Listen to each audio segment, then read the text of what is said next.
ਤਾਂ 60% ਤੱਕ ਇਹ ਤੁਹਾਡਾ ਕਰਜ਼ਾ ਮਾਫ ਕਰਵਾ ਸਕਦੇ ਨੇ। ਕਾਲ ਕਰੋ 8888889914।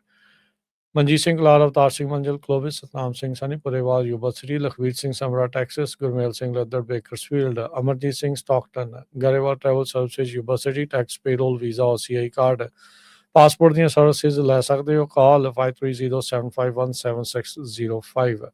ਮੰਗਲ Singh Samra, Northwood Motors, Blaine, Baljinder Nijjar, Woodland, Harjit Singh, Lathrop, Iqbal Johal, Gurdev Singh, LA, Gurmel Bassi, Elk Grove, Harnek Singh Pawla, Renton, Washington, Talwinder Gill, Raminder Basra, Bakersfield, Sikandar Grewal, Tracy, Gurnek Singh ਬਾਗੜੀ, ਫਰੈਜ਼ਨੋ, ਪਰਮਜੀਤ ਸਿੰਘ, ਬਰਕਲੇ। ਇਹਨਾਂ ਸਾਰਿਆਂ ਦਾ ਧੰਨਵਾਦ। ਜੇ ਤੁਸੀਂ ਵੀ ਇਸ ਪ੍ਰੋਗਰਾਮ ਨੂੰ ਸਪਾਂਸਰ ਕਰਨਾ ਹੈ, ਸੰਪਰਕ ਕਰੋ 408 722 7698।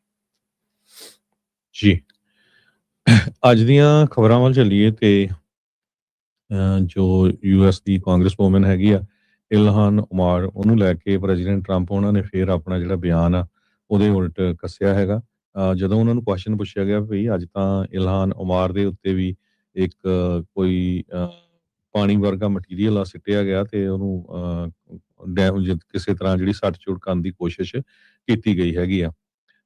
ਤੇ ਉਸ ਸੰਬੰਧ ਦੇ ਵਿੱਚ ਡੋਨਲਡ ਟਰੰਪ ਉਹਨਾਂ ਨੇ ਕਿਹਾ ਵੀ ਆਈ ਡੋਂਟ ਥਿੰਕ ਅਬਾਊਟ ਹਰ, ਮੈਂ ਉਹਦੇ ਬਾਰੇ ਨਹੀਂ ਸੋਚਦਾ ਹੈਗਾ। ਹਾਲਾਂਕਿ ਹਰ ਲੈਕਚਰ ਦੇ ਵਿੱਚ ਪ੍ਰੈਜ਼ੀਡੈਂਟ ਡੋਨਲਡ ਟਰੰਪ ਉਹਨਾਂ ਦਾ ਜਿਹੜਾ ਨਾਮ ਆ ਉਹ ਇਲਹਾਨ ਉਮਾਰ ਦਾ ਜ਼ਰੂਰ ਲੈਂਦੇ ਹੈਗੇ ਆ। ਮਿਨੇਐਪੋਲਿਸ ਦੇ ਮੇਅਰ ਜੈਕਬ ਫਰੇ, ਉਹਨਾਂ ਨੇ ਟਰੰਪ ਉਹਨਾਂ ਦਾ ਜਿਹੜਾ ਪਹਿਲਾਂ ਦਾ ਕਮੈਂਟ ਆ ਉਹਦੇ ਸੰਬੰਧ ਦੇ ਵਿੱਚ ਉਹਨਾਂ ਨੇ ਇਹ ਕਿਹਾ ਵੀ ਜੋ ਟਰੰਪ ਐਡਮਿਨਿਸਟ੍ਰੇਸ਼ਨ ਆ ਉਹ ਅੱਗ ਦੇ ਨਾਲ ਖੇਡ ਰਹੇ ਆ, playing with fire. Minneapolis does not and will not enforce federal immigration laws. ਸੋ ਉਹਨਾਂ ਨੇ ਇਹ ਕਲੀਅਰਲੀ ਕਿਹਾ ਹੈਗਾ। ਟਰੰਪ ਉਹਨਾਂ ਦੇ ਐਲਾਈ ਰੂਡੀ ਜੁਲੀਆਨੀ ਜੋ ਮੇਅਰ ਸੀਗੇ ਇੱਕ ਟਾਈਮ ਦੇ ਉੱਤੇ ਨਿਊਯਾਰਕ ਦੇ 1994 ਤੋਂ 2001 ਤਾਈਂ, ਤੇ ਉਸ ਟਾਈਮ ਦੇ ਉੱਤੇ ਜੋ ਜੁਲੀਆਨੀ ਸੀ ਉਹ ਬਹੁਤ ਹੀ ਜਿੱਦਾਂ ਪ੍ਰੋਮੀਨੈਂਟ ਤੇ ਫੀਅਰਸ ਐਡਵੋਕੇਟ ਸੀਗਾ ਰਾਈਟਸ ਆਫ ਅਨਡਾਕੂਮੈਂਟਡ ਮਾਈਗ੍ਰੈਂਟਸ ਦੇ। ਤੇ ਨਾਲ ਦੀ ਨਾਲ ਉਹਨੇ ਆਪਣੇ ਸ਼ਹਿਰ ਦੀਆਂ ਜਿਹੜੀਆਂ ਸੈਂਕਚੁਰੀ ਪਾਲਿਸੀਜ਼ ਆ ਉਹਨਾਂ ਨੂੰ ਵੀ ਜਿਹੜਾ ਆ ਡਿਫੈਂਡ ਕੀਤਾ ਸੀ।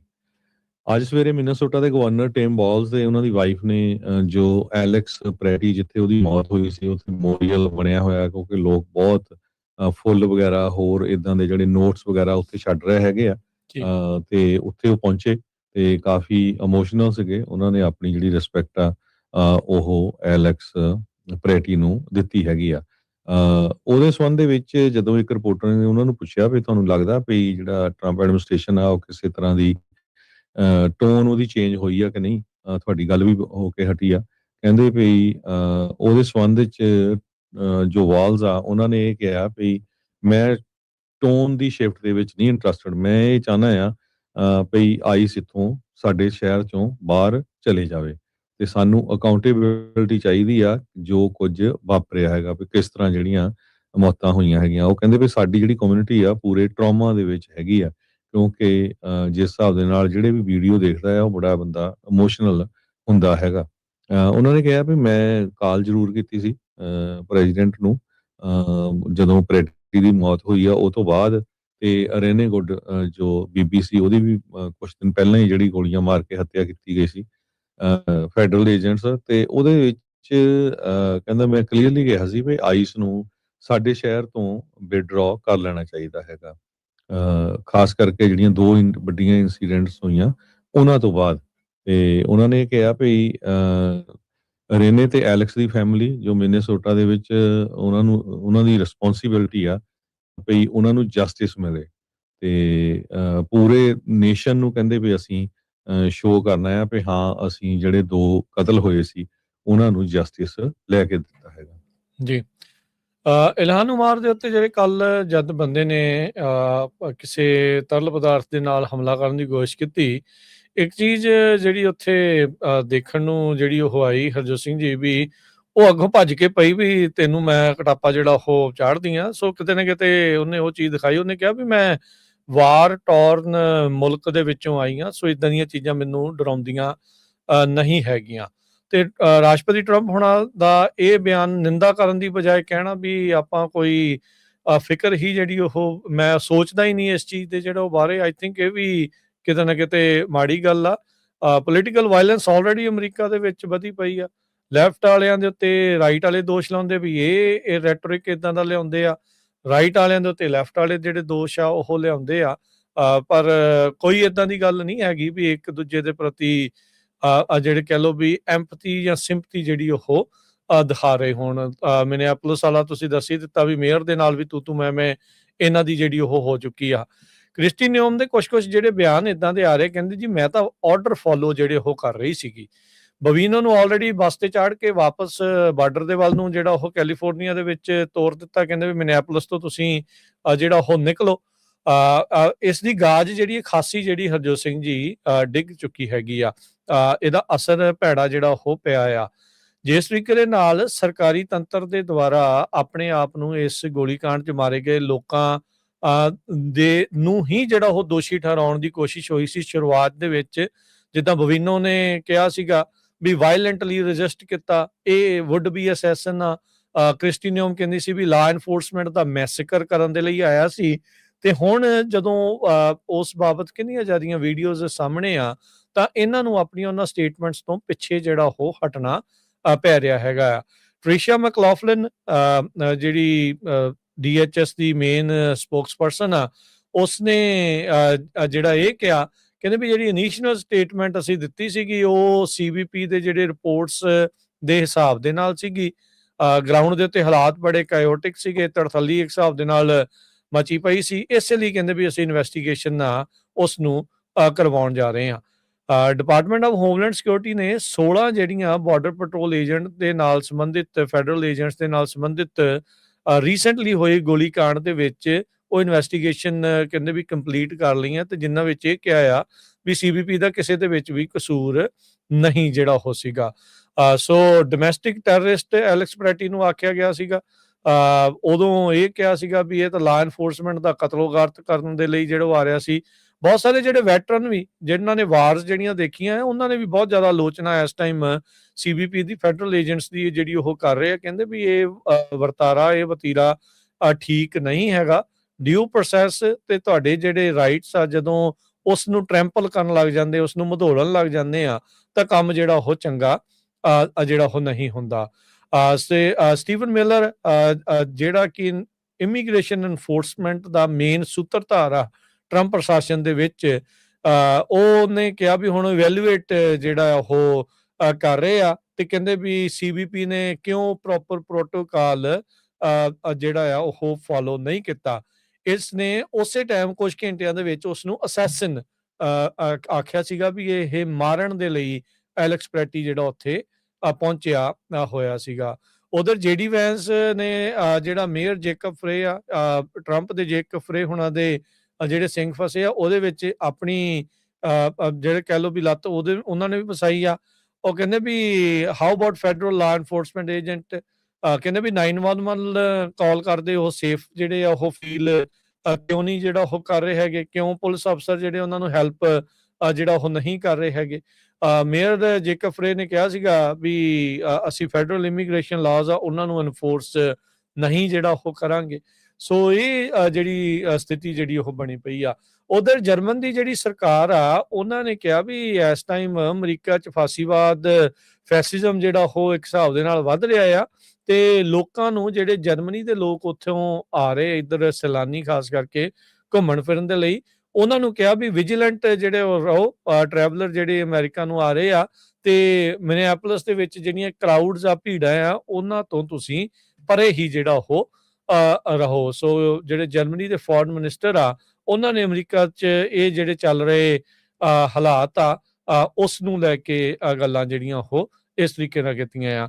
ਟਰੰਪ ਹੋਣਾ ਨੇ ਇਲਹਾਨ ਉਮਾਰ ਦੇ ਬਾਰੇ ਕਿਹਾ ਵੀ ਇਹ ਜਿਹੜਾ ਸਪਰੇ ਉਸ ਦੇ ਉੱਤੇ ਹੋਇਆ ਆ, ਕਹਿੰਦੇ ਵੀ ਲੱਗਦਾ ਇਹਨੇ ਆਪ ਹੀ ਜਿਹੜਾ ਉਹ ਕਰਵਾ ਲਿਆ ਹੈਗਾ ਆ। ਸੋ ਜਿਸ ਤਰੀਕੇ ਦੇ ਨਾਲ ਕਈ ਲੈਫਟ ਵਾਲੇ ਇਹ ਵੀ ਕਹਿੰਦੇ ਰਹੇ ਵੀ ਟਰੰਪ ਹੋਣਾ ਨੇ ਗੋਲੀ ਆਪਣੇ ਦੇ ਉੱਤੇ ਆਪ ਹੀ ਜਿਹੜੀ ਉਸ ਟਾਈਮ ਦੇ ਉੱਤੇ ਮਰਵਾਈ ਜਿਹੜੀ ਉਹ ਸੀਗੀ ਵੀ ਤਾਂ ਹੀ ਜਿਹੜਾ ਉਹ ਬਚ ਜਿਹੜਾ ਹੋ ਗਿਆ ਹੈਗਾ। ਸੋ ਇਹ ਸਾਰੀਆਂ ਸਥਿਤੀਆਂ ਜਿਹੜੀਆਂ ਹਰਜੋਤ ਸਿੰਘ ਜੀ ਇਸ ਟਾਈਮ ਚੱਲ ਰਹੀਆਂ ਤੇ ਜਿਸ ਬੰਦੇ ਨੇ ਜਿਹੜਾ ਉਹ ਪਦਾਰਥ ਉਹਨਾਂ ਦੇ ਉੱਤੇ ਇਲਹਾਨ ਉਮਾਰ ਦੇ ਉੱਤੇ ਸੁੱਟਿਆ ਆ ਉਸ ਨੂੰ ਕਹਿੰਦੇ ਵੀ ਹੁਣ ਗ੍ਰਿਫਤਾਰ ਕਰ ਲਿਆ ਗਿਆ ਹੈਗਾ ਆ। ਲੋਕ ਇਸ਼ਾਰਾ ਕਰ ਰਹੇ ਸੀਗੇ ਵੀ ਦੇਖੋ ਜੇ ਕੋਈ ਇਸ ਤਰੀਕੇ ਦੇ ਨਾਲ ਕੋਸ਼ਿਸ਼ ਕਰਦਾ ਹੈ ਤੇ ਇੱਕ ਬੰਦਾ ਹੀ ਢਾਹ ਸਕਦਾ ਆ, ਗੋਲੀਆਂ ਮਾਰਨ ਦੀ ਜ਼ਰੂਰਤ ਨਹੀਂ ਆ। ਉਹਨਾਂ ਨੇ ਐਲੈਕਸ ਪੈਟੀ ਤੇ ਰੇਨੇ ਗੁੱਡ ਨੂੰ ਦੀ ਘਟਨਾ ਦੇ ਨਾਲ ਇੱਕ ਹਿਸਾਬ ਦੇ ਨਾਲ ਤੁਲਨਾ ਕਰਨ ਦੀ ਜਿਹੜੀ ਉਹ ਕੋਸ਼ਿਸ਼ ਕੀਤੀ, ਵੀ ਦੇਖੋ ਵੀ ਇੱਕ ਬੰਦਾ ਹਮਲਾ ਕਰਨ ਦੀ ਕੋਸ਼ਿਸ਼ ਕਰ ਰਿਹਾ ਸੀ ਇੱਕ ਸੰਸਦ ਮੈਂਬਰ ਦੇ ਉੱਤੇ, ਤੇ ਉਸ ਨੂੰ ਇੱਕ ਜਾਣੇ ਨੇ, ਉਹਦੇ ਇੱਕ ਸਿਕਿਉਰਿਟੀ ਗਾਰਡ ਨੇ ਹੀ ਜਿਹੜਾ ਉਹ ਰੋਕ ਲਿਆ ਸੀਗਾ। ਕਹਿੰਦੇ ਵੀ ਗੋਲੀ ਮਾਰਨ ਦੀ ਜ਼ਰੂਰਤ ਨਹੀਂ ਹੁੰਦੀ। ਜੀ, ਬਿਲਕੁਲ। ਇਸੇ ਤਰ੍ਹਾਂ ਜਿਸ ਤਰ੍ਹਾਂ ਤੁਸੀਂ ਦੱਸਿਆ ਵੀ ਮਿਨੀਐਪੋਲਿਸ ਦੇ ਵਿੱਚ ਮੇਅਰ ਜਿਹੜੇ ਆ ਫਰੇ, ਉਹਨਾਂ ਨੇ ਇਹ ਕਿਹਾ ਵੀ Trump administration is playing with fire. ਹਜੇ ਵੀ ਉੱਥੋਂ ਜੋ ਆ ਆਈਸ ਦੇ ਏਜੰਟਸ ਨੂੰ ਬਾਹਰ ਨਹੀਂ ਕੱਢ ਰਹੇ ਹੈਗੇ। ਤੇ ਜਿਹੜਾ ਮੇਅਰ ਆ ਉਹ ਉਸਨੇ ਟਰੰਪ ਉਹਨਾਂ ਦੇ ਜਵਾਬ ਦੇ ਵਿੱਚ ਇਹ ਦਿੱਤਾ ਸੀਗਾ। ਸਟੀਫਨ ਮਿਲਰ ਉਹ ਕਹਿੰਦੇ ਆ ਵੀ ਸੀਬੀਪੀ ਹੋ ਸਕਦਾ ਵੀ ਪ੍ਰੋਟੋਕਾਲ ਨੂੰ ਫੋਲੋ ਨਾ ਕਰਦੇ ਹੋਣ, may not have been following protocol leading up to the shooting. ਸਭ ਤੋਂ ਪਹਿਲਾਂ ਤਾਂ ਟਵਿੱਟਰ ਤੇ ਪਾਤਾ ਸੀ ਵੀ ਦੇਖੋ ਜੀ ਉਹ ਡੋਮੈਸਟਿਕ ਟੈਰਰਿਸਟ ਹੈਗਾ। ਹੁਣ ਜਦੋਂ ਟਰੰਪ ਹੁਣੀ ਖੁਦ ਤੇ ਉਹਨਾਂ ਦੀ ਜਿਹੜੀ ਪ੍ਰੈਸ ਸੈਕਟਰੀ ਹੈਗੀ ਆ ਕੈਰੋਲਿਨ ਲੇਵਿਟ, ਉਹਨਾਂ ਨੇ ਇਹ ਕਿਹਾ ਵੀ ਨਹੀਂ ਅਸੀਂ ਇਨਵੈਸਟੀਗੇਟ ਕਰ ਰਹੇ ਹਾਂ, ਤੇ ਉਹ ਤੋਂ ਬਾਅਦ ਫਿਰ ਇਹਨਾਂ ਦੇ ਵੀ ਜਿਹੜੇ ਬਿਆਨ ਆ ਹੁਣ ਥੋੜੇ ਜਿਹੇ ਚੇਂਜ ਹੋਣੇ ਸ਼ੁਰੂ ਹੋ ਗਏ ਹੈਗੇ ਆ। ਵਾਈਟ ਹਾਊਸ ਦੇ ਬਾਰਡਰਸ ਆਰ ਟੌਮ ਹੋਮਨ, ਉਹ ਮਿਨੇਸੋਟਾ ਦੇ ਗਵਰਨਰ ਟਿਮ ਬਾਲਸ ਉਹਨਾਂ ਨੂੰ ਤੇ ਉੱਥੇ ਦੇ ਮੇਅਰ ਜੈਕਬ ਫਰੇ ਉਹਨਾਂ ਨੂੰ ਮਿਲੇ ਆ, ਤੇ ਉਹਨਾਂ ਨੇ ਕਿਹਾ ਵੀ ਸਾਡੀ ਕਾਫੀ ਜਿਹੜੀ ਪ੍ਰੋਡਕਟਿਵ ਸਟਾਰਟਿੰਗ ਪੁਆਇੰਟ ਸ਼ੁਰੂ ਹੋਇਆ ਹੈਗਾ। ਸੋ ਸਾਡੀ ਜਿਹੜੀ ਮੀਟਿੰਗ ਆ ਉਹ ਠੀਕ ਰਹੀ ਹੈਗੀ ਆ। DHS ਨੇ ਹੁਣੇ ਰਿਪੋਰਟਸ ਆ ਰਹੀਆਂ ਵੀ 2 ਏਜੰਟਸ ਨੇ ਜੋ ਸੀਗੇ ਸੀਬੀਪੀ ਦੇ ਏਜੰਟਸ, ਉਹਨਾਂ ਨੇ ਐਲੈਕਸ ਪ੍ਰੈਟੀ ਦੇ ਉੱਤੇ ਸ਼ੂਟਿੰਗ ਕੀਤੀ ਸੀ। ਇਕੱਲਾ ਇੱਕ ਨਹੀਂ, 2 ਜਾਣੇ। ਥੌਮ ਟਿਲਸ ਨੇ ਕ੍ਰਿਸਟੀ ਨੋਇਮ ਦੇ ਸੰਬੰਧ ਦੇ ਵਿੱਚ ਇਹ ਕਿਹਾ, ਜੋ ਰਿਪਬਲਿਕਨ ਸੈਨੇਟਰ ਆ GOP ਦੇ, ਉਹਨਾਂ ਨੇ ਕਿਹਾ ਵੀ ਕ੍ਰਿਸਟੀ ਨੋਇਮ ਨੂੰ ਹੁਣ ਜਾਣਾ ਪਊਗਾ। ਆਈ ਥਿੰਕ ਸ਼ੀ ਸ਼ੁੱਡ ਗੋ, ਕਿਉਂਕਿ ਪ੍ਰੈਸ਼ਰ ਬਹੁਤ ਜ਼ਿਆਦਾ ਜਿਹੜਾ ਟਰੰਪ ਐਡਮਿਨਿਸਟ੍ਰੇਸ਼ਨ ਆ ਉਹਨਾਂ ਦੇ ਉੱਤੇ ਪੈ ਰਿਹਾ ਆ ਵੀ ਕ੍ਰਿਸਟੀ ਨੋਇਮ ਜਾਂ ਤਾਂ ਰਿਜ਼ਾਈਨ ਕਰੇ ਤੇ ਜਾਂ ਉਸਨੂੰ ਫਾਇਰ ਕੀਤਾ ਜਾਵੇ, ਨਹੀਂ ਤਾਂ ਜੋ ਹੁਣ ਗਵਰਨਮੈਂਟ ਫੰਡਿੰਗ ਦਾ ਆਣਾ ਹੈਗਾ ਉਹਦੇ ਵਿੱਚ ਡੈਮੋਕ੍ਰੇਟ ਕਹਿੰਦੇ ਵੀ ਅਸੀਂ ਟੋਟਲੀ ਵਿਰੋਧ ਕਰਾਂਗੇ, ਆਈਸ ਨੂੰ ਕਿਸੇ ਤਰ੍ਹਾਂ ਦਾ ਵੀ ਜਿਹੜਾ ਪੈਸਾ ਆ ਉਹ ਨਾ ਦਿੱਤਾ ਜਾਵੇ। ਸੋ ਇਹਦੇ ਉੱਤੇ ਉਹ ਵਰਕਆਊਟ ਕਰ ਰਹੇ ਹੈਗੇ ਆ। ਹਰਜੋਤ ਸਿੰਘ ਜੀ, ਲੱਗ ਰਿਹਾ ਵੀ ਗਵਰਨਮੈਂਟ ਸ਼ਟਡਾਊਨ ਹੁਣ ਦੁਬਾਰਾ ਜਿਹੜੇ ਹੋਣ ਦੇ ਅਸਾਰ, ਉਹਦੇ ਪਰਸੈਂਟੇਜ ਪ੍ਰੋਬੇਬਿਲਿਟੀ ਜਿਹੜੀ ਖਾਸੀ ਵੱਧ ਚੁੱਕੀ ਹੈਗੀ ਆ। ਰੀਜ਼ਨ ਉਹਦੇ ਵਿੱਚ ਇਹੀ ਆ ਵੀ ਜਿਸ ਤਰੀਕੇ ਦੇ ਨਾਲ ਤੁਸੀਂ ਜਿਹੜਾ ਜ਼ਿਕਰ ਕੀਤਾ ਆ ਵੀ ਆਈਸ ਦੀ ਜਿਹੜੀ ਫੰਡਿੰਗ ਨੂੰ ਜਿਹੜਾ ਉਹ ਲੈ ਕੇ ਹੁਣ ਗਵਰਨਮੈਂਟ ਸ਼ਟਡਾਊਨ ਹੁੰਦੀ ਆ ਤੇ ਆਈਸ ਨੂੰ ਫੰਡਿੰਗ ਕਹਿੰਦੇ ਵੀ ਤਾਂ ਵੀ ਜਿਹੜੀ ਉਹ ਮਿਲ ਜਾਣੀ ਹੈਗੀ ਆ। ਪਰ ਇਹ ਆ ਵੀ ਕਹਿੰਦੇ ਵੀ ਹੁਣ ਜਿਹੜੇ ਡੈਮੋਕ੍ਰੇਟ ਵਾਲੇ ਆ ਉਹਨਾਂ ਦੇ ਜਿਹੜੇ ਹੁਣ ਐਡਵਾਈਜ਼ਰ ਨੇ, ਉਹਨਾਂ ਨੂੰ ਕਹਿ ਰਹੇ ਵੀ ਕਹਿੰਦੇ ਚੱਕਰ ਹੀ ਕੋਈ ਨਹੀਂ, ਹੁਣ ਤੁਸੀਂ ਗਵਰਨਮੈਂਟ ਸ਼ਟਡਾਊਨ ਕਰੋ, ਡਿਸਰਪਟਰ ਜਿਹੜੇ ਉਹ ਕਹਿੰਦੇ ਵੀ ਤੁਸੀਂ ਬਣ ਜਾਓ। ਉਹ ਤੁਹਾਡੀ ਗੱਲ ਨਹੀਂ ਮੰਨਦੇ, ਤੁਸੀਂ ਐਵੇਂ ਬਾਈਪਾਰਟੀਜ਼ਨ ਦਾ ਹੋਕਾ ਜਿਹੜਾ ਉਹ ਦੇਈ ਜਾਂਦੇ ਆ। ਸੋ ਬਾਈਪਾਰਟੀਜ਼ਨ ਸਿਆਸਤ ਦਾ ਭੋਗ ਪੈ ਚੁੱਕਾ ਆ, ਇਦਾਂ ਲੱਗ ਰਿਹਾ ਹੈ ਇੱਕ ਹਿਸਾਬ ਦੇ ਨਾਲ ਸਮਾਪਤ ਹੋ ਚੁੱਕੀ ਆ। ਇਹਦਾ ਕੋਈ ਗਾਂ ਭਵਿੱਖ ਖਾਸ ਜਿਹੜਾ ਉਹ ਨਜ਼ਰ ਨਹੀਂ ਆ ਰਿਹਾ। ਜਿਸ ਤਰੀਕੇ ਦੀ ਪਾਰਟੀਜ਼ਨ ਪੋਲੀਟੀਸ਼ੀਅਨ ਤੇ ਜਿਸ ਤਰੀਕੇ ਦੇ ਨਾਲ ਪਾਰਟੀਜ਼ਨ ਡਿਵਾਈਡ ਇਸ ਟਾਈਮ ਅਮਰੀਕਾ 'ਚ ਦੇਖਣ ਨੂੰ ਮਿਲ ਰਿਹਾ ਹੈਗਾ ਆ। ਸੋ ਪਰ ਉਮੀਦ ਕਰਦੇ ਆ ਵੀ ਉਸ ਪਾਸੇ ਵੱਲ ਨੂੰ ਜਿਹੜਾ ਉਹ ਵਧਿਆ ਜਿਹੜਾ ਹੋ ਜਾਵੇ। ਕਾਫੀ ਕੁਛ ਜਿਹੜਾ ਉਹ ਹੋ ਰਿਹਾ ਤੇ ਸਿਆਸਤ ਤੇਜ਼ੀ ਦੇ ਨਾਲ ਇਸ ਨੂੰ ਲੈ ਕੇ ਜਿਹੜੀ ਉਹ ਬਦਲ ਰਹੀ ਹੈਗੀ ਆ। ਅਗਲੀ ਜਿਹੜੀ ਹਰਜੋਤ ਸਿੰਘ ਜੀ ਖਬਰ ਦੇ ਵੱਲ ਨੂੰ ਆਪਾਂ ਵੱਧਦੇ ਹਾਂ, ਮਿਡਲ ਈਸਟ ਦੇ ਵੱਲ ਨੂੰ ਰੁਖ ਜਿਹੜਾ ਉਹ ਕਰਦੇ ਹਾਂ। ਪਿਛਲੇ ਦਿਨਾਂ ਦੇ ਵਿੱਚ ਆਪਾਂ ਤੁਹਾਡੇ ਨਾਲ ਸਾਂਝ ਪਾਈ ਸੀ, ਦੱਸਿਆ ਸੀਗਾ ਵੀ ਅਮਰੀਕਾ ਦੇ ਕੁਝ ਜਿਹੜੇ ਸਮੁੰਦਰੀ ਜੰਗੀ ਬੇੜੇ ਆ ਉਹਨਾਂ ਨੂੰ ਮਿਡਲ ਈਸਟ ਦੇ ਵੱਲ ਨੂੰ ਘੱਲਿਆ ਗਿਆ ਆ, ਈਰਾਨ ਦੇ ਇਰਦ ਗਿਰਦ। ਈਰਾਨ ਦੇ ਵਿੱਚ ਪ੍ਰੋਟੈਸਟ ਚੱਲ ਰਹੇ ਸੀਗੇ। ਰਾਈਟ ਨਾਓ ਉੱਥੋਂ ਕੋਈ ਬਾੜੀ ਖਾਸ ਖਬਰ ਜਿਹੜੀ ਹੁਣ ਨਹੀਂ ਆ ਰਹੀ ਹੈਗੀ। ਸਟਾਰਲਿੰਕ ਉਹਨਾਂ ਨੇ ਫ੍ਰੀ ਕੀਤਾ ਹੋਇਆ ਆ ਈਲਨ ਮਸਕ ਨੇ, ਪਰ ਈਰਾਨ ਦੇ ਕੋਲ ਅਜਿਹੀ ਟੈਕਨੋਲੋਜੀ ਹੈਗੀ ਆ ਵੀ ਉਹ ਸਟਾਰਲਿੰਕ ਦੀ ਜਿਹੜੀ ਵੇਵਲੈਂਥ ਆ, ਉਸ ਦੀ ਫ੍ਰੀਕੁਐਂਸੀ ਆ, ਉਸ ਨੂੰ ਰੋਕਣ 'ਚ ਕਾਮਯਾਬ ਹੋ ਪਾ ਰਹੇ ਆ। ਉੱਥੋਂ ਕੋਈ ਬਾਹਲਾ ਡਾਟਾ ਜਿਹੜਾ ਆ ਉਹ ਸ਼ੇਅਰ ਨਹੀਂ ਹੋ ਰਿਹਾ। ਉਧਰ US ਨੇ ਹੁਣ ਕਿਹਾ ਵੀ ਮਿਡਲ ਈਸਟ ਦੇ ਵਿੱਚ ਈਰਾਨ ਦੇ ਨਾਲ ਜਿਹੜੀਆਂ ਟੈਂਸ਼ਨਸ ਬਿਲਡਅਪ ਹੋ ਰਹੀਆਂ ਆ, ਉੱਥੇ ਮਿਲਟਰੀ ਐਕਸਰਸਾਈਜ਼ ਜਿਹੜੇ ਫੌਜੀ ਅਭਿਆਸ ਆ ਉਹਨਾਂ ਨੂੰ ਕੀਤਾ ਜਾਵੇਗਾ। ਸੋ ਲੈਫਟੀਨੈਂਟ ਜਨਰਲ ਡੈਰਿਕ ਫਰਾਂਸ ਇਹ ਕਮਾਂਡਰ ਹੈਗੇ ਨੇ US central command air force central and combined air force component ਦੇ। ਉਹਨਾਂ ਨੇ ਕਿਹਾ ਵੀ ਸਾਡੇ ਜਿਹੜੇ 에ਅਰਮੈਨ ਆ ਉਹ ਹੁਣ ਪ੍ਰੂਵ ਕਰਨਗੇ ਵੀ ਉਹ ਡਿਸਪਰਸ ਕਰ ਸਕਦੇ ਨੇ, ਆਪਰੇਟ ਕਰ ਸਕਦੇ ਨੇ, ਜਨਰੇਟ ਕਰ ਸਕਦੇ ਨੇ ਕੰਬੈਟ ਸੋਰਟੀਜ਼ ਜਦੋਂ ਡਿਮਾਂਡਿੰਗ ਕੰਡੀਸ਼ਨਸ ਹੁੰਦੀਆਂ ਆ, ਉਹ ਵੀ ਸੇਫਲੀ, ਪ੍ਰਸਾਈਸਲੀ ਤੇ ਆਪਣੇ ਜਿਹੜੇ ਪਾਰਟਨਰਸ ਦੇ ਨਾਲ।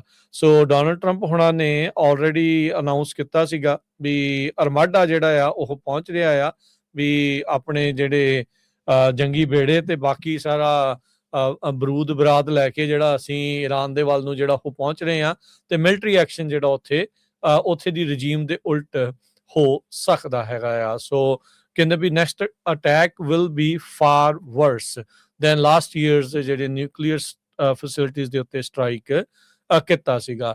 ਸੋ ਇਸ ਦੇ ਰਿਸਪੌਂਸ ਦੇ ਵਿੱਚ ਈਰਾਨ ਦਾ ਜਿਹੜਾ ਮਿਸ਼ਨ ਆ UN ਦੇ ਵਿੱਚ, ਉਹਨਾਂ ਨੇ ਕਿਹਾ, ਕਹਿੰਦੇ ਵੀ ਈਰਾਨ ਸਟੈਂਡ ਰੈਡੀ, ਵੀ ਅਸੀਂ ਤਿਆਰ ਆ ਡਾਇਲੌਗ ਦੇ ਲਈ, ਮਿਊਚੁਅਲ ਰਿਸਪੈਕਟ ਦੇ ਤੌਰ ਦੇ ਉੱਤੇ, ਤੇ ਅਸੀਂ ਪਰ ਆਪਣੇ ਆਪ ਨੂੰ ਡਿਫੈਂਡ ਕਰਾਂਗੇ ਤੇ ਰਿਸਪੌਂਡ ਕਰਾਂਗੇ ਉਸੇ ਤਰੀਕੇ ਦੇ ਨਾਲ, ਉਸ ਤੋਂ ਵੀ ਕਹਿੰਦੇ ਵੀ ਲਾਈਕ ਨੈਵਰ ਬਿਫੋਰ, ਵੀ ਜਿੱਦਾਂ ਪਹਿਲਾਂ ਕਦੀ ਅਸੀਂ ਰਿਸਪੌਂਡ ਨਹੀਂ ਕੀਤਾ, ਵੀ ਜੇ ਸਾਨੂੰ ਜਿਹੜਾ ਇਹਨਾਂ ਨੇ ਪੁਸ਼ ਕੀਤਾ।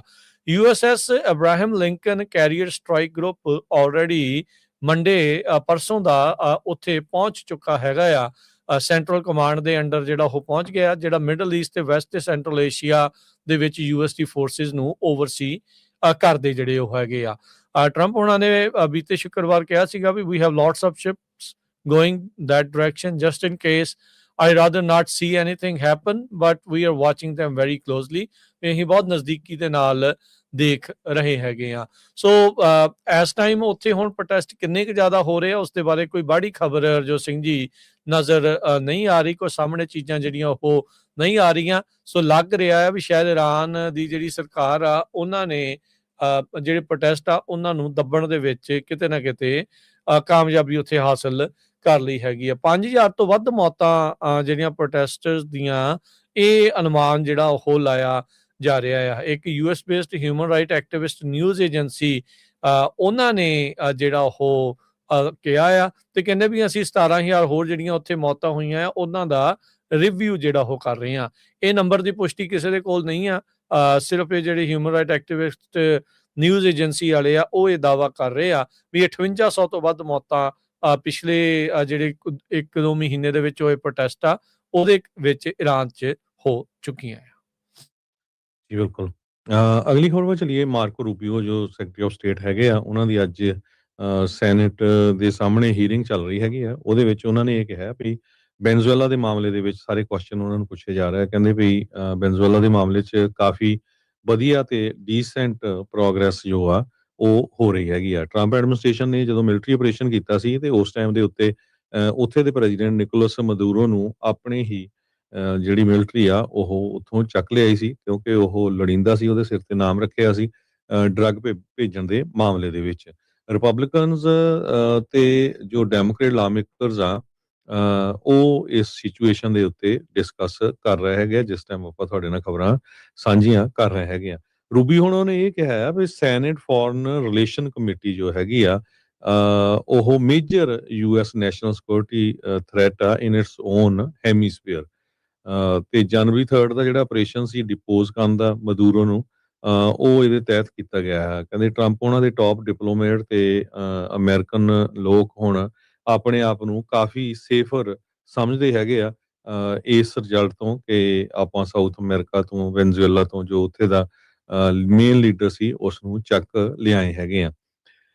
ਕਹਿੰਦੇ ਵੀ ਜੋ ਕੁਝ ਉੱਥੇ ਹੋਊਗਾ ਆਪਾਂ ਉਹ ਮੁਲਕ ਨੂੰ ਇੱਕ ਤਰ੍ਹਾਂ ਦੇ ਨਾਲ ਬਿਲਡ ਕਰਨ ਦੀ ਵੀ ਕੋਸ਼ਿਸ਼ ਕਰਾਂਗੇ, ਪਰ ਓਵਰਨਾਈਟ ਨਹੀਂ ਹੋਊਗਾ, ਕਾਫੀ ਸਮਾਂ ਲੱਗੂਗਾ। ਤੇ ਕਹਿੰਦੇ ਵੀ ਪ੍ਰੋਗਰੈਸ ਵਧੀਆ ਚੱਲ ਰਹੀ ਹੈਗੀ ਆ ਵੈਨਜ਼ੂਏਲਾ ਦੇ ਵਿੱਚ। ਕਹਿੰਦੇ ਵੀ ਅਸੀਂ ਬੈਟਰ ਆਫ ਹਾਂ today than we are 4 weeks ago. ਤੇ 3 ਮਹੀਨੇ 6 ਮਹੀਨਿਆਂ ਦੇ ਵਿੱਚ ਕਾਫੀ ਕੁਛ ਜੋ ਆ ਉਹ ਚੇਂਜ ਹੋ ਜਾਊਗਾ।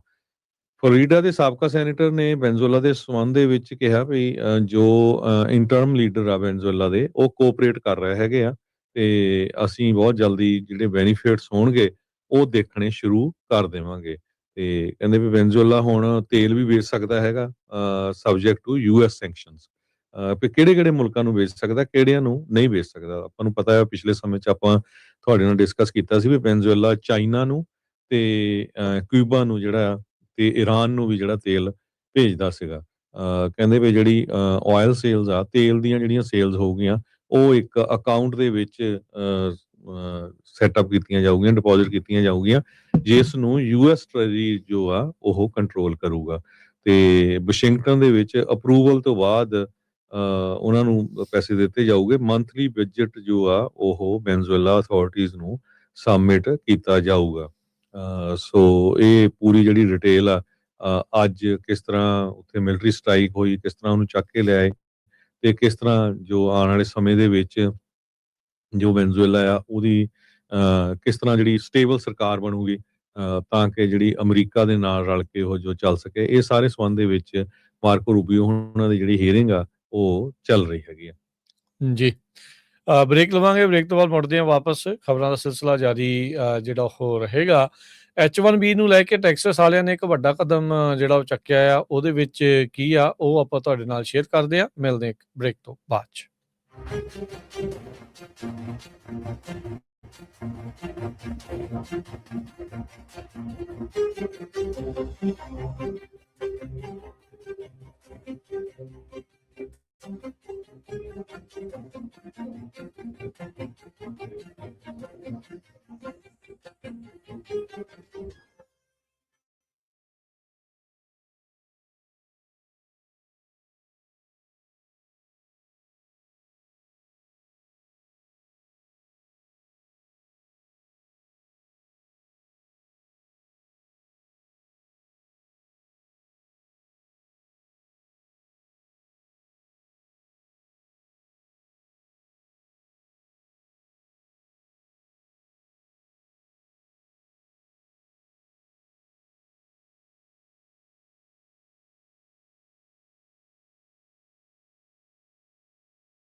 Break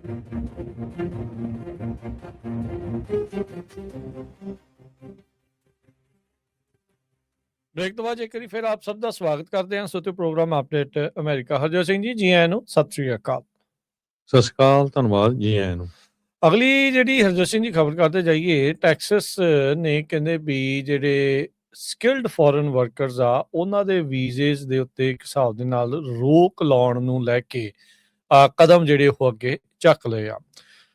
governor Greg Abbott Texas ਦੇ ਉਹਨਾਂ ਨੇ ਕੱਲ ਕਹਿੰਦੇ ਵੀ ਸਾਰੀਆਂ ਸਟੇਟ ਏਜੰਸੀਜ਼, ਪਬਲਿਕ ਯੂਨੀਵਰਸਿਟੀਜ਼ ਉਹਨਾਂ ਦੇ ਉੱਤੇ ਰੋਕ ਲਗਾ ਦਿੱਤੀ ਵੀ ਕੋਈ ਵੀ ਸਕਿਲਡ ਫੋਰਨ ਵਰਕਰ ਜਿਹੜੇ ਵੀਜ਼ੇ ਦੇ ਉੱਤੇ ਹੁੰਦੇ ਆ ਉਹਨਾਂ ਨੂੰ ਹਾਇਰਿੰਗ ਦੇ ਵਿੱਚ ਨਹੀਂ ਲਵੇਗਾ।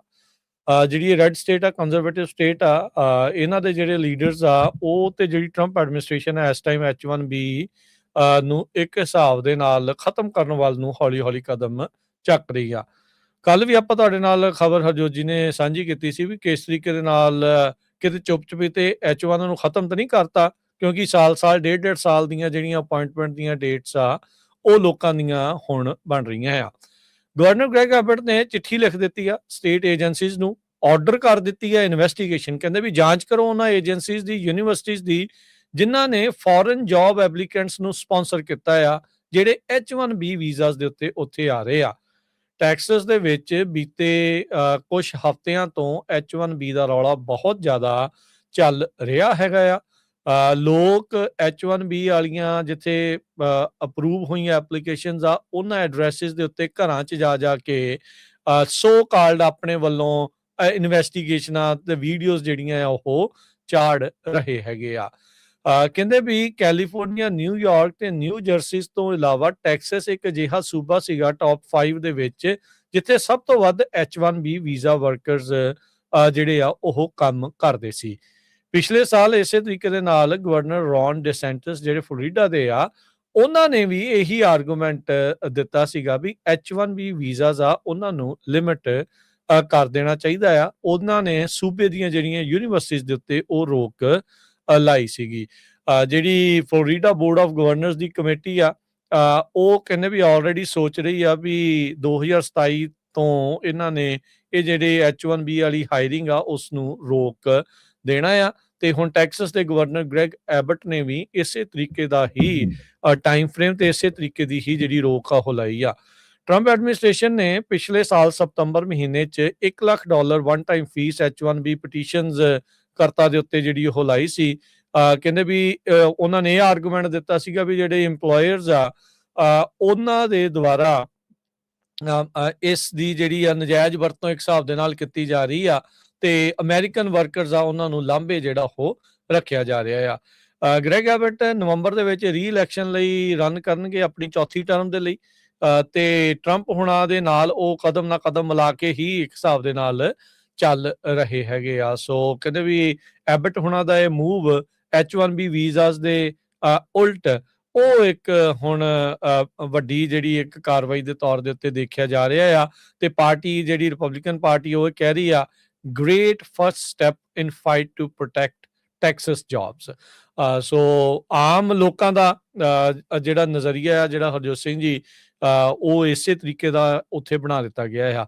ਇੱਕ ਆਰਟੀਕਲ ਹੋਰ ਉਸ ਦੀ ਮੈਂ ਇਸ ਦੇ ਵਿੱਚ ਗੱਲ ਨਾਲ ਕਰਨਾ ਚਾਹੁੰਦਾ ਹਾਂ। ਪਲੈਨੇਟੀਰ ਕੰਪਨੀ ਦਾ ਐਲੈਕਸ ਕਾਰਪ ਜਿਹੜਾ CEO ਵਾ ਉਸਨੇ ਇੱਕ ਓਪੀਨੀਅਨ ਆਰਟੀਕਲ ਜਿਹੜਾ ਉਹ ਲਿਖਿਆ। ਕਹਿੰਦੇ ਵੀ ਉਹਨੇ ਇਹ ਲਿਖਿਆ ਵੀ ਜਿਹੜੀਆਂ ਵੈਸਟਰਨ ਕੰਟਰੀਜ਼ ਆ, ਵੈਸਟਰਨ ਸਿਵਲਾਈਜੇਸ਼ਨਸ ਆ, ਉਹਨਾਂ ਨੂੰ AI ਦੀ ਵਰਤੋਂ ਇੰਨੀ ਕੁ ਜ਼ਿਆਦਾ ਹੁਣ ਕਰਨੀ ਆ ਚੁੱਕੀ ਆ, ਇੰਨੀ ਕੁ ਜ਼ਿਆਦਾ ਉਹ ਇੱਕ ਹਿਸਾਬ ਦੇ ਨਾਲ ਬੈਟਰ ਹੋ ਚੁੱਕੀ ਆ ਵੀ ਇਮੀਗ੍ਰੇਸ਼ਨ ਦੀ ਜ਼ਰੂਰਤ ਨਹੀਂ ਹੈਗੀ।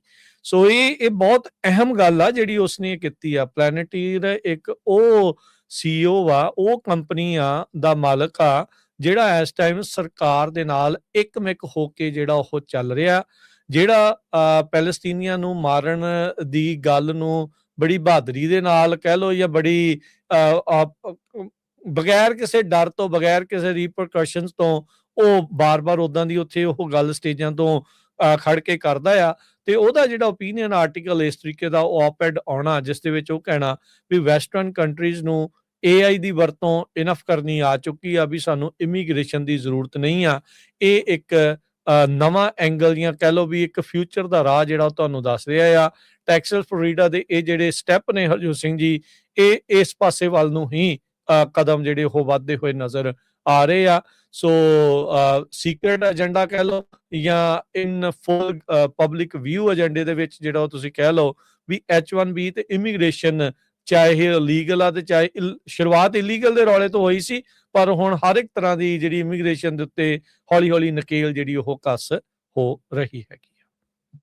ਜੀ ਬਿਲਕੁਲ। ਸੋ ਹੁਣ ਜਦੋਂ ਕ੍ਰਿਸਟੀ ਨੋਇਮ ਦਾ ਇੰਨਾ ਵਿਰੋਧ ਹੋ ਰਿਹਾ ਤੇ ਉਹਨਾਂ ਨੇ ਅੱਜ ਸਟੇਟਮੈਂਟ ਦਿੱਤੀ ਆ ਵੀ ਕਹਿੰਦੀ ਵੀ ਮੈਂ ਜੋ ਕੁਝ ਵੀ ਕੀਤਾ, everything I have done at the direction of president and Stephen. So Stephen Miller ਤੇ ਪ੍ਰੈਜ਼ੀਡੈਂਟ ਡੋਨਲਡ ਟਰੰਪ ਉਹਨਾਂ ਨੂੰ ਹੁਣ ਉਹਨਾਂ ਨੇ ਬਲੇਮ ਕਰ ਦਿੱਤਾ ਹੈ ਤੇ ਉਹਨਾਂ ਦੇ ਹੀ ਡਾਇਰੈਕਸ਼ਨ ਦੇ ਉੱਤੇ ਜੋ ਆ ਮੈਂ ਇਹ ਕੀਤਾ ਹੈਗਾ।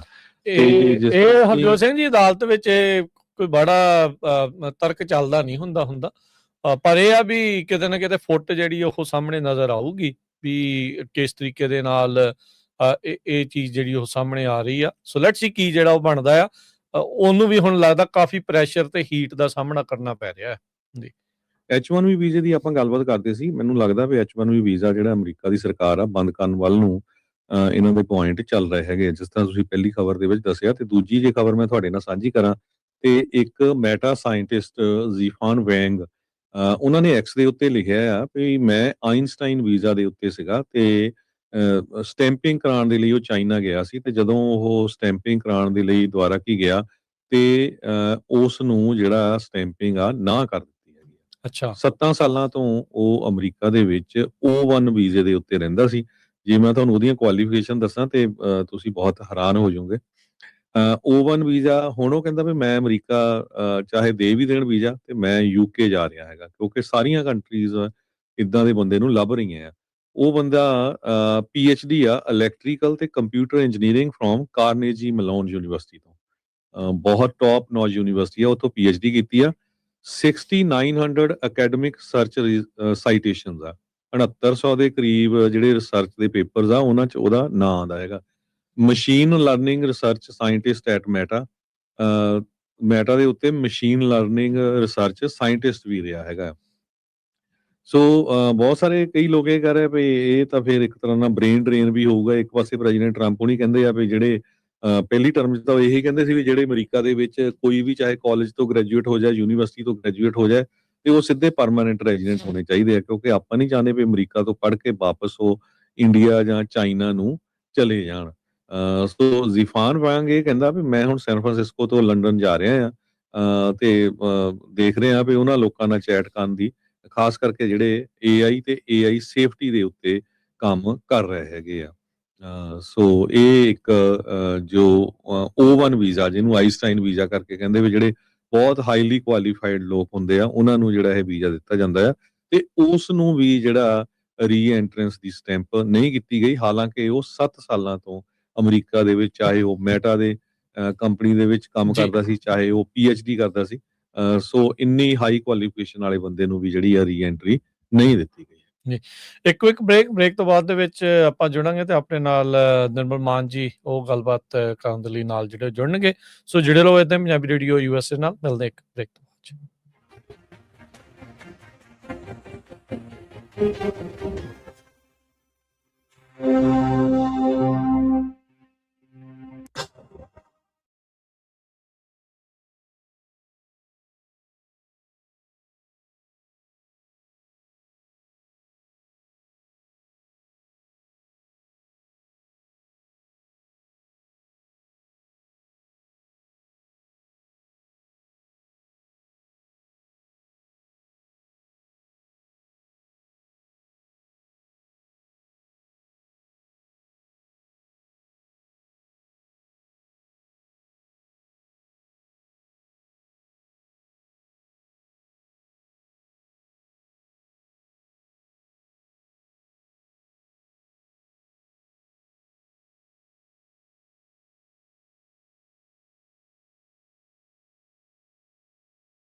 ਕੰਮ ਚੱਲ ਰਿਹਾ ਜੀ ਇਸ ਟਾਈਮ ਅਪਡੇਟ ਅਮਰੀਕਾ।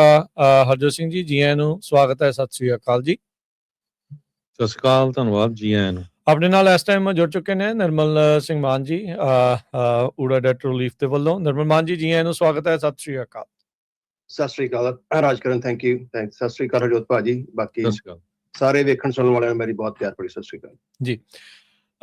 ਕੱਲ ਇੱਕ ਜਿਹੜੀ ਨਿਊਜ਼ ਸ਼ੇਅਰ ਆਪਾਂ ਕੀਤੀ ਸੀਗੀ ਵੀ ਕੰਜ਼ਿਊਮਰ ਕੌਨਫੀਡੈਂਸ ਕਾਫੀ ਜ਼ਿਆਦਾ ਲੋ ਹੋਇਆ ਆ ਇਸ ਮੌਕੇ, ਜਿਹੜੀ ਇਕੋਨਮੀ ਨੂੰ ਜਿਹੜਾ ਉਹ ਲੈ ਕੇ ਇਹ ਕੀ ਸਿਗਨੀਫਾਈ ਕਰਦਾ ਆ ਇਸ ਮੌਕੇ, ਜੋ ਇਕੋਨਮੀ ਦੇ ਹਾਲਾਤ ਆ ਉਸ ਨੂੰ ਲੈ ਕੇ। ਜਨਰਲੀ ਬੜੀ ਬਲੈਕ ਐਂਡ ਵਾਈਟ ਹੈ ਇਹਦੇ ਚ ਆਪਾਂ ਜੇ ਗੱਲ ਕਰੀਏ ਰਾਜਕਰਨ, ਕਿਉਂਕਿ ਦੇਖੋ ਹੁਣ ਕੰਜ਼ਿਊਮਰ ਕੌਨਫੀਡੈਂਸ ਲੋ ਹੈ ਕਿ ਉਹਨਾਂ ਨੇ ਸਪੈਂਡਿੰਗ ਹੁਣ ਘੱਟ ਕਰਨੀ ਹੈ। ਸਪੈਂਡਿੰਗ ਘੱਟ ਕਰਨਾ ਟੋਟਲ GDP 'ਚ ਫਰਕ ਪੈਂਦਾ, ਕਿਉਂਕਿ ਜੇ ਇੱਕ ਬਿਜ਼ਨਸ ਦੇ ਵਿੱਚ ਜੇ ਆਪਾਂ ਕੰਜ਼ਿਊਮਰ ਸਪੈਂਡਿੰਗ ਘੱਟ ਕਰ ਦਿੰਦਾ ਤੇ ਓਵਰਆਲ ਬਿਜ਼ਨਸਿਸ ਤੇ ਇੰਪੈਕਟ ਪੈਂਦਾ, ਤੇ ਬਿਜ਼ਨਸ ਤੇ ਇੰਪੈਕਟ ਪੈਂਦਾ ਤੇ ਉਹਨਾਂ ਦੀ ਕਮਾਈ ਘਟਦੀ ਆ, ਅੱਗੋਂ ਉਹਨਾਂ ਦੇ ਜਿਹੜੇ EMPLOYEES ਨੇ ਉੱਤੇ ਪੈਂਦਾ। ਸੋ ਇੱਕ ਬੜਾ ਮਾੜਾ ਸੰਕੇਤ ਹੈ ਇਕੋਨਮੀ ਵਾਸਤੇ। ਇਹਦੇ ਨਾਲ ਜਿਹੜੀ ਇਕੋਨਮਿਕ ਦੀ ਸਿਚੁਏਸ਼ਨ ਹੈ ਉਹ ਓਵਰਆਲ ਜਿਹੜੀ ਆ ਹੋਰ ਖਰਾਬ ਹੋਣੀ ਹੈ। ਤਾਂ ਹੀ ਕਿਤੇ ਨਾ ਕਿਤੇ ਜਿਹੜਾ ਕਰੰਟ ਐਡਮਿਨਿਸਟ੍ਰੇਸ਼ਨ ਹੈ ਕੋਸ਼ਿਸ਼ ਕਰਦੀ ਪਈ ਹੈ ਕਿ ਆਪਾਂ ਸੁਪਰਫਿਸ਼ਲੀ ਰੇਟ ਫਿਰ ਘਟਾ ਦਈਏ, ਕਿ ਜਿਹੜੀਆਂ ਵੱਡੀਆਂ ਬਿਜ਼ਨਸ ਨੇ, ਕਾਰਪੋਰੇਸ਼ਨਸ ਨੇ ਜਾਂ ਈਵਨ ਸਮਾਲ ਬਿਜ਼ਨਸ ਨੇ, ਉਹ ਹੋਰ ਮਨੀ ਬੋਰੋ ਕਰਕੇ ਤੇ ਇਹਨੂੰ ਇੱਕ ਤਰ੍ਹਾਂ ਦਾ ਸੁਪਰਫਿਸ਼ਲੀ ਇਕੋਨਮੀ ਨੂੰ ਰਿਵਾਈਵ ਕੀਤਾ ਜਾ ਸਕੇ, ਜਿੱਦਾਂ ਪਿਛਲੀ ਵਾਰ ਪੈਂਡੈਮਿਕ 'ਚ ਕੀਤੀ ਸੀ।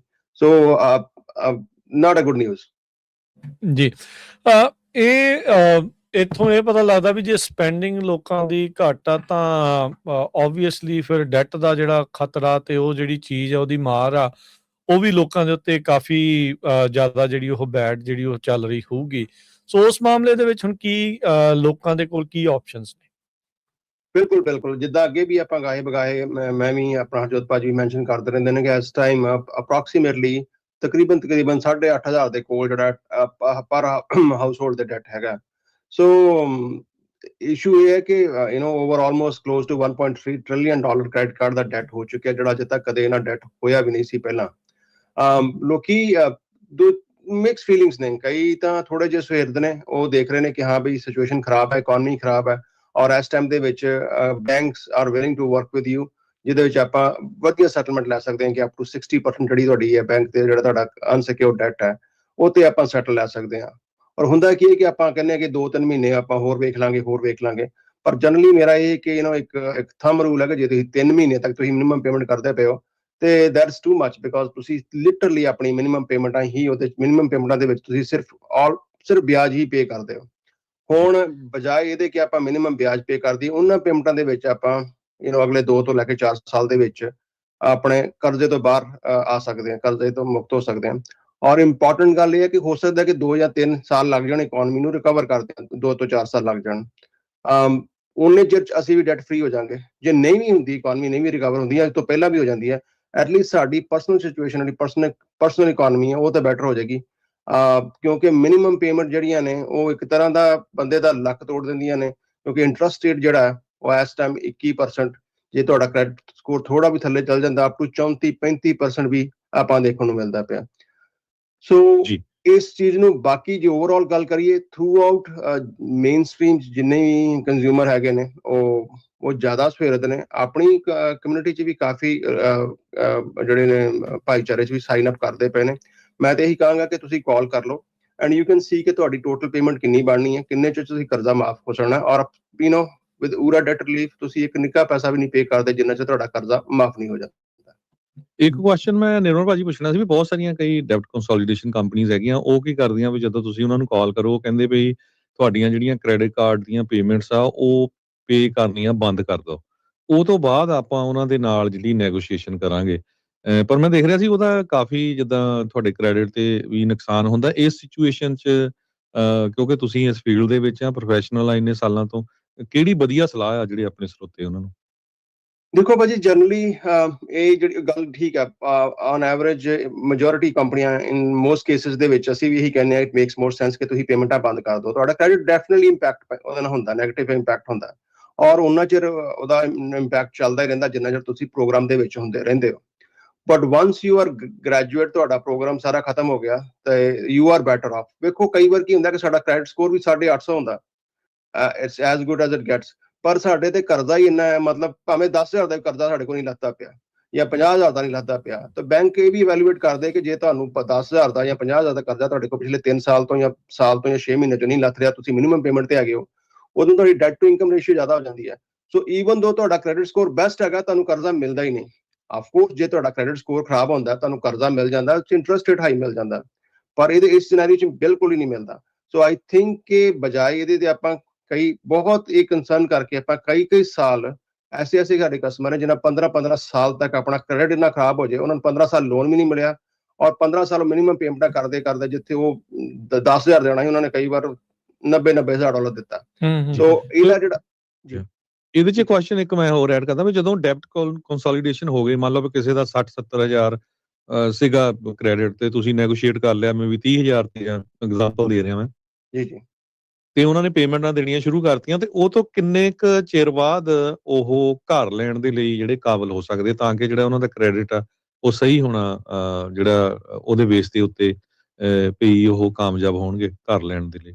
ਇਨ ਸਰਟਨ ਸਿਨੈਰੀਓਜ਼ ਭਾਜੀ generally while you are in the program ਤੁਸੀਂ ਤਾਂ ਵੀ ਕੁਆਲੀਫਾਈ ਹੋ ਜਾਂਦੇ ਹੋ, ਪਰ ਜੇ ਮੰਨ ਲਓ ਕਿ ਤੁਸੀਂ ਸਾਰਾ ਪ੍ਰੋਗਰਾਮ, ਬੈਸਟ ਸਿਚੁਏਸ਼ਨ ਇਹੀ ਹੈ ਕਿ ਤੁਸੀਂ ਆਪਣਾ ਸਾਰਾ ਪ੍ਰੋਗਰਾਮ ਜਿਹੜਾ ਪੇ ਆਫ ਕਰ ਦਿੰਦੇ ਹੋ, ਤੇ ਉਹਦੇ ਬਾਅਦ ਕੀ ਹੈ ਕਿ ਤੁਸੀਂ ਆਪਣਾ ਜਦੋਂ ਕ੍ਰੈਡਿਟ ਰਿਪੋਰਟ ਰਨ ਕਰਦੇ ਹੋ ਤੇ ਲਿਖਿਆ ਹੁੰਦਾ ਕਿ ਹਾਂਜੀ, ਜੇ ਮੰਨ ਲਓ ਤੁਸੀਂ 70,000 ਦਾ ਐਗਜ਼ਾਮਪਲ ਦਿੱਤਾ ਸੀ, ਉਹ ਤੇ ਨਹੀਂ ਲਿਖਿਆ ਕਿ 70,000 ਦਾ ਤੁਸੀਂ 30,000 ਦਿੱਤਾ, ਕਿ 40,000 ਦਿੱਤਾ, ਕਿ 5,000 ਦਿੱਤਾ, ਉਹ 'ਚ ਲਿਖਿਆ ਹੁੰਦਾ ਕਿ you don't owe any money, you paid less than what's owe, ਤੁਸੀਂ ਜਿੰਨਾ ਉਹ ਤੋਂ ਘੱਟ ਪੇ ਕੀਤਾ ਹੈ।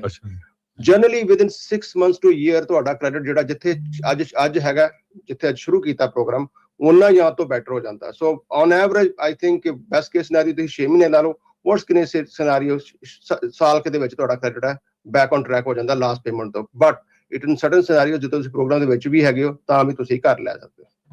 ਇੱਕ ਹੋਰ ਜਾਂਦੇ ਦੱਸ ਦਿਓ, ਕਿਉਂਕਿ ਸਾਡਾ ਸਮਾਂ ਵੀ ਹੋਣ ਵਾਲਾ ਹੀ ਆ, ਵੀ ਬੈਂਕਰਪਸੀ ਤੇ ਡੈਬਟ ਕੰਸੋਲੀਡੇਸ਼ਨ ਦੇ ਵਿੱਚ ਕਿਹੜੀ ਚੀਜ਼ ਬੈਟਰ ਰਹਿੰਦੀ ਆ? ਦੇਖੋ ਇਹ ਜਨਰਲੀ ਇੰਡੀਵਿਜੂਅਲ ਤੇ ਡਿਪੈਂਡ ਕਰਦਾ। ਬੈਂਕਰਪਸੀ ਦਾ ਕੀ ਹੈ ਕਿ ਤੁਸੀਂ ਨਾ ਆਪਾਂ ਜੇ ਕਹੀਏ ਕਿ ਸ਼ਾਰਟ ਟਰਮ ਪ੍ਰੋਬਲਮ ਵਾਸਤੇ ਲੌਂਗ ਟਰਮ ਸੋਲੂਸ਼ਨ ਲੱਭ ਲੈਣੇ ਆਪਾਂ, ਕਿ ਆਪਣੇ ਅਗਲੇ 7 ਤੋਂ ਲੈ ਕੇ 10 ਸਾਲ ਤੱਕ ਆਪਾਂ ਬਿਲਕੁਲ ਆਪਣੇ ਆਪ ਨੂੰ ਫਾਈਨੈਂਸ਼ੀਅਲੀ ਹੈਂਡੀਕੈਪਟ ਕਰ ਲਿਆ। ਔਰ ਕਈ ਵਾਰੀ ਕੀ ਹੁੰਦਾ ਕਿ ਐਸਾ ਸਿਚੁਏਸ਼ਨ ਵੀ ਆਇਆ ਕਿ ਆਪਾਂ ਉਹ ਤੋਂ ਜ਼ਿਆਦਾ ਪੈਸੇ ਦੇ ਦਿੱਤੇ ਨੇ, ਡਿਪੈਂਡਿੰਗ ਔਨ ਚੈਪਟਰ 7 ਹੈ, 13 ਹੈ, 11 ਹੈ, ਔਰ ਜੇ ਆਪਾਂ 11 ਜਾਂ 13 ਜਾਣੇ ਆ, ਉਹਦੇ ਵਿੱਚ ਇਹ ਹੁੰਦਾ ਕਿ ਤੁਸੀਂ ਡੈਟ ਨੂੰ ਫੇਰ ਡੈਟ ਰੀਸਟਰਕਚਰ ਕਰਦੇ ਹੋ, ਤੁਹਾਡੀ ਬੈਂਕਰਪਸੀ ਫਾਈਲ ਹੋ ਜਾਂਦੀ ਹੈ ਔਰ ਤੁਹਾਨੂੰ ਫੇਰ ਪੇਮੈਂਟ ਦੇਣੀਆਂ ਪੈਂਦੀਆਂ ਨੇ। ਔਰ 7 ਦੇ ਵਿੱਚ ਤੁਹਾਡਾ ਜਿਹੜਾ ਐਕਚੁਅਲੀ ਤੁਹਾਨੂੰ ਆਪਣਾ ਜੋ ਵੀ ਕੁਝ ਹੈਗਾ ਉਹ ਸਾਰਾ ਲਿਕੁਇਡੇਟ ਕਰਨਾ ਪੈਂਦਾ, ਸਭ ਚੀਜ਼ਾਂ ਵੇਚਣ ਦੇ ਬਾਅਦ ਜਿਹੜੇ ਪੈਸੇ ਬਚਦੇ ਨੇ ਉਹ ਰਾਈਟ ਆਫ ਹੁੰਦੇ ਨੇ, ਵਿਚ ਇਜ਼ ਵੈਰੀ ਡਿਫਿਕਲਟ।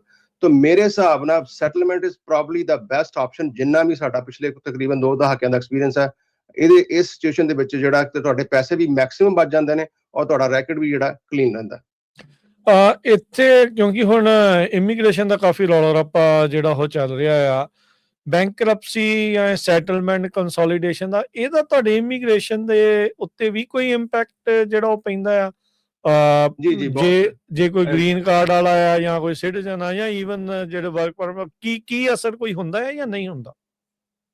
ਦੇਖੋ ਜਿਹੜਾ ਜਿੱਦਾਂ ਆਪਾਂ ਗੱਲ ਕੀਤੀ ਕਿ ਡੈਟ ਸੈਟਲਮੈਂਟ ਦਾ ਕੋਈ ਇੰਪੈਕਟ ਨਹੀਂ, ਉਹਦਾ ਕੋਈ ਤੁਹਾਡੇ ਤੇ ਨੈਗੇਟਿਵ ਰਿਮਾਰਕ ਨਹੀਂ, ਕੁਛ ਨਹੀਂ, ਸਿਰਫ ਤੁਹਾਡੇ ਕ੍ਰੈਡਿਟ ਰਿਪੋਰਟ ਤੇ ਤੁਸੀਂ ਪੈਸੇ ਪੇ ਕਰਨੇ ਹਨ, ਤੁਹਾਡੀ ਫਾਈਨੈਂਸ਼ੀਅਲ ਹਾਰਡਸ਼ਿਪ ਹੋਈ, ਤੁਸੀਂ ਜਿੰਨੇ ਪੇ ਕਰਨੇ ਉਸ ਤੋਂ ਘੱਟ ਪੇ ਕੀਤੇ, ਉਹ ਵੀ ਵਿਦਨ ਜਦੋਂ ਤੁਸੀਂ ਪੇ ਕਰਦੇ ਵਿਦਨ ਫਿਊ ਇਅਰਸ ਉਹ ਵੀ ਤੁਹਾਡੇ ਜਿਹੜੀ ਹੈ ਕ੍ਰੈਡਿਟ ਰਿਪੋਰਟ ਤੇ ਨਿਕਲ ਜਾਣੀ ਹੈ, ਤੁਹਾਡਾ ਉਹ ਕੋਈ ਲੀਗਲ ਰੈਕਰਡ ਨਹੀਂ ਹੈਗਾ। ਪਰ ਜੇ ਤੁਸੀਂ ਬੈਂਕਰਪਸੀ ਫਾਈਲ ਕਰਦੇ ਹੋ, ਆਫ ਕੋਰਸ ਉਹਦਾ ਵੀ ਤੁਹਾਡੀ ਇਮੀਗ੍ਰੇਸ਼ਨ ਤੇ ਕੋਈ ਫਰਕ ਨਹੀਂ ਪੈਂਦਾ। ਪਰ ਪ੍ਰੋਬਲਮ ਕੀ ਹੁੰਦੀ ਕਿ ਜਦੋਂ ਤੁਸੀਂ ਬੈਂਕਰਪਸੀ ਫਾਈਲ ਕਰਦੇ ਹੋ, ਜਦ ਉਹਦੇ ਚ ਜਿਹੜੇ ਅਟਰਨੀ ਹੁੰਦੇ ਨੇ ਉਹ ਬੈਂਕਰਪਸੀ ਨੂੰ ਪ੍ਰੂਵ ਕਰਾਉਣ ਵਾਸਤੇ ਜੋ ਝੂਠ ਸੱਚ ਬੋਲਦੇ ਨੇ, ਜਿਹੜਾ ਓਵਰ 90% ਕੇਸਿਸ ਦੇ ਵਿੱਚ ਬੈਂਕਰਪਸੀ ਦੇ ਵਿੱਚ ਉਹਨੂੰ ਪ੍ਰੂਵ ਕਰਾਉਣ ਵਾਸਤੇ ਉਹ ਜਿਹੜਾ ਝੂਠ ਸੱਚ ਬੈਂਕਰਪਸੀ ਚ ਬੋਲਿਆ ਜਾਂਦਾ, ਉਹ ਜਿਹੜੀਆਂ ਨੇ ਬਾਅਦ ਜਾ ਕੇ ਇੰਪੈਕਟ ਪੈਂਦੀਆਂ ਨੇ। ਸੋ ਜਿੰਨੇ ਵੀ ਅੱਜ ਤੱਕ ਅਸੀਂ ਕਰ ਰਹੇ ਹਾਂ ਪਿਛਲੇ 20 ਸਾਲ ਤੋਂ ਤਕਰੀਬਨ, ਕੋਈ ਵੀ ਐਸਾ ਕੇਸ ਨਹੀਂ ਆਇਆ ਜਿਹਦੇ ਚ ਕਿਸੇ ਨੇ ਸੈਟਲਮੈਂਟ ਕਰਾਇਆ ਤਾਂ ਉਹਨੂੰ ਇਮੀਗ੍ਰੇਸ਼ਨ ਦਾ ਮਸਲਾ ਆਇਆ। ਔਰ ਸਾਡੇ ਕੋਲ ਐਸੇ ਕਈ ਕੇਸ ਆਏ ਨੇ ਜਿਹਦੇ ਚ ਉਹਨਾਂ ਨੇ ਬੈਂਕਰਪਸੀ ਕਰਾਈ ਔਰ ਉਹਨਾਂ ਨੇ ਲਾਇਰ ਨੇ ਵੀ ਕਿਹਾ ਕਿ, ਔਰ ਗੱਲ ਵੀ ਠੀਕ ਹੈ ਕਿ ਬੈਂਕਰਪਸੀ ਦਾ ਕੋਈ ਇੰਪੈਕਟ ਇਮੀਗ੍ਰੇਸ਼ਨ ਤੇ ਸਿੱਧਾ ਨਹੀਂ ਪੈਂਦਾ, ਪਰ ਜਿਸ ਤਰੀਕੇ ਨਾਲ ਬੈਂਕਰਪਸੀ ਫਾਈਲ ਕੀਤੀ ਜਾਂਦੀ ਹੈ, ਜੋ ਉਹਦੇ ਚ ਡਾਕੂਮੈਂਟ ਲਾਏ ਜਾਂਦੇ ਨੇ, ਜੋ ਝੂਠ ਸੱਚ ਬੋਲਿਆ ਜਾਂਦਾ, ਉਹਦਾ ਇੰਪੈਕਟ ਜਿਹੜਾ ਉਹ ਕਈ ਵਾਰ ਇਮੀਗ੍ਰੇਸ਼ਨ ਦੇ ਉੱਤੇ ਪੈ ਜਾਂਦਾ। ਜੀ, ਤੇ ਜਾਂਦੇ ਇੱਕ ਵਾਰੀ ਫੇਰ ਦੱਸ ਦਿਓ ਕਿਹੜੇ ਏਰੀਆ ਦੇ ਵਿੱਚ ਤੁਸੀਂ ਕਵਰ ਕਰਦੇ ਆ ਤੇ ਨਾਲ ਆਪਣਾ ਫੋਨ ਨੰਬਰ। ਜੀ through out US and Canada, ਤੇ ਨੰਬਰ ਸਾਡਾ ਜੀ 888 888 9914 888 ਔਰ ਵੈਬਸਾਈਟ ਸਾਡੀ ਹੈ ura.org OORAA.org। ਔਰ ਮੈਂ ਕਹਿੰਦਾ ਕਿ ਕਾਲ ਕਰ ਲਓ, 5 ਮਿੰਟਾਂ 'ਚ ਤੁਹਾਨੂੰ ਵੈਲਿਡੇਟ ਕਰ ਦਿੰਦੇ ਆ ਔਰ ਇੱਕ ਵੀ ਪੈਸਾ ਤੁਸੀਂ ਅਪਫਰੰਟ ਨਹੀਂ ਅਸੀਂ ਚਾਰਜ ਕਰਦੇ। ਜਿਹੜਾ ਵੀ ਜੇ ਤੁਸੀਂ 10 ਕਾਰਡ ਸੈਟਲ ਕਰਨੇ ਨੇ, ਜਿਹੜਾ ਕਾਰਡ ਸੈਟਲ ਹੋਏਗਾ ਉਹਦੇ ਬਾਅਦ ਤੁਸੀਂ ਫੀਸ ਪੇ ਕਰੋਗੇ, ਐਂਡ ਆਫਟਰ ਪੇਇੰਗ ਸਾਰੀਆਂ fees, settlement fees, attorney fees, ਤੁਹਾਡੀ ਸਾਰਾ late charges financial charge you can still save up to 60% ਸਾਰਾ ਕੁਝ ਪੇ ਕਰਨ ਤੋਂ ਬਾਅਦ। ਜੀ ਬਿਲਕੁਲ, ਬਹੁਤ ਬਹੁਤ ਵਧੀਆ, ਬਹੁਤ ਧੰਨਵਾਦ, ਬੜੀ ਮਿਹਰਬਾਨੀ। ਸੋ ਮੌਕੇ ਨੂੰ, ਸਮੇਂ ਨੂੰ ਜਿਹੜਾ ਉਹ ਵਿਚਾਰਨਾ ਚਾਹੀਦਾ, ਜਦੋਂ ਜਿਹੜੀ ਚੀਜ਼ ਦੀ ਸਹੂਲਤ ਉਪਲਬਧ ਆ ਉਹਦੀ ਜਿਹੜਾ ਉਹ ਫਾਇਦਾ ਲੈ ਲੈਣਾ ਚਾਹੀਦਾ, ਤਾਂ ਜੋ ਤੁਹਾਨੂੰ ਫਾਈਨੈਂਸ਼ੀਅਲ ਤੇ ਮੈਂਟਲ ਪੀਸ ਜਿਹੜੀ ਉਹ ਤੁਹਾਡੀ ਬਰਕਰਾਰ ਜਿਹੜੀ ਉਹ ਰਵੇ। ਉਹ ਬਹੁਤ ਜ਼ਿਆਦਾ ਜਿਹੜੀ ਉਹ ਜ਼ਰੂਰੀ ਆ। ਫਿਕਰਮੰਦੀ, ਸਟ੍ਰੈਸ ਨੇ ਤਾਂ ਕੁਛ ਨਹੀਂ ਜਿਹੜਾ ਉਹ ਦੇਣਾ ਹੁੰਦਾ। ਸੋ ਕੁਛ ਕਦਮ ਜਿਹੜੇ ਚੱਕ ਕੇ ਤੁਸੀਂ ਉਸ ਉਹਨਾਂ ਸਟ੍ਰੈਸਿਸ ਨੂੰ ਜਿਹੜਾ ਉਹ ਘਟਾ ਜ਼ਰੂਰ ਸਕਦੇ ਹੁੰਦੇ ਆ। ਇੱਕ ਸਾਡੇ ਜਿਹੜੇ ਆਪਾਂ AI ਦੀ ਪਹਿਲੋਂ ਖਬਰ H1 ਵਾਲੀ ਕੀਤੀ ਸੀ, ਉਹਦੇ ਬਾਬਤ ਇੱਕ ਕਮੈਂਟ ਆਇਆ ਸੀ, ਮੈਂ ਉਹ ਦੱਸਦਾ ਜਾਵਾਂ। ਉਹ ਪੁੱਛਦੇ ਆ AI ਬਾਰੇ ਪ੍ਰੋਗਰਾਮ ਕਰਿਆ ਕਰੋ। ਸੋ ਹਰ ਸੋਮਵਾਰ ਨੂੰ ਪੰਜਾਬੀ ਟੈਕ ਟਾਕ ਅਸੀਂ ਕਰੀਦਾ ਹੈ 3 ਤੋਂ 4 ਵਜੇ ਤੱਕ। ਮੇਰੇ ਨਾਲ ਹਰਵਿੰਦਰ ਸਿੰਘ ਕੰਗ ਜਿਹੜੇ ਹੁੰਦੇ ਆ, ਫੋਰਚੂਨ 500 ਕੰਪਨੀ ਦੇ ਵਿੱਚ ਬੜੇ ਸੀਨੀਅਰ ਲੈਵਲ ਦੇ ਉੱਤੇ ਉਹ ਕੰਮ ਕਰ ਰਹੇ ਆ।